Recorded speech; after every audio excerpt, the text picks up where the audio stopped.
canal Irmão Salles. Meu nome é Lohane Salles. Meu nome é Larissa Lima.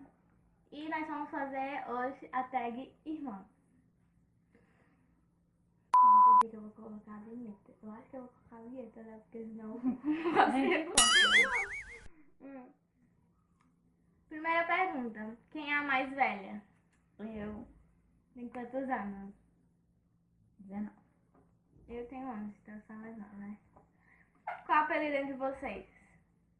Mano, sei lá, negócio assim é normal, Larissa. Nós não somos muito de apelido. Qual a brincadeira preferida entre vocês? Nós não temos brincadeira porque tudo acaba em briga. Qual sua lembrança preferida com sua irmã? Deixa eu lembrar.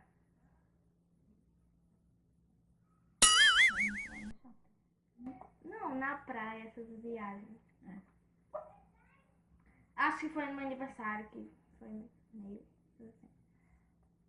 O que irrita sua irmã? Não, Apelido? tipo, esses bullying. É que a pessoa fica tirando onda com a cara da pessoa. Qual é a comida que sua irmã menos gosta? Eu não sei. Não tem. Não tem tudo? Fruta, tudo. Não. Tudo relacionado a fruta, verdura, essas coisas eu não gosto. O dela, eu não sei. Nenhum?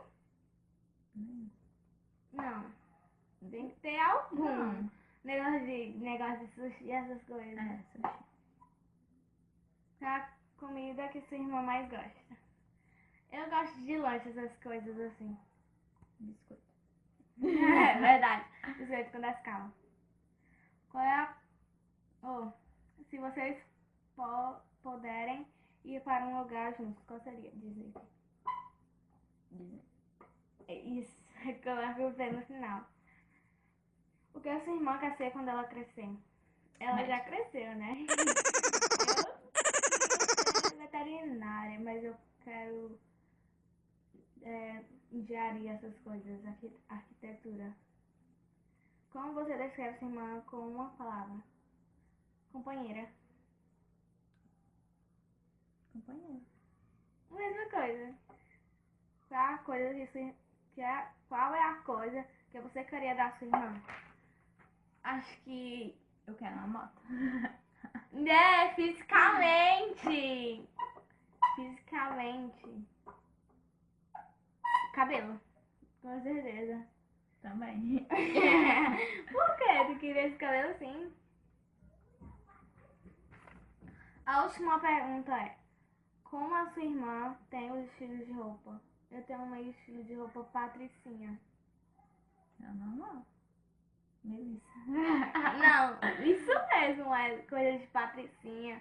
Tipo, é meio coisa frufruzinha. Deixe seu like, favorite, se inscreva no canal e Comentem e deixem desafios. no WhatsApp que vai estar aqui na descrição. Beijo, bye!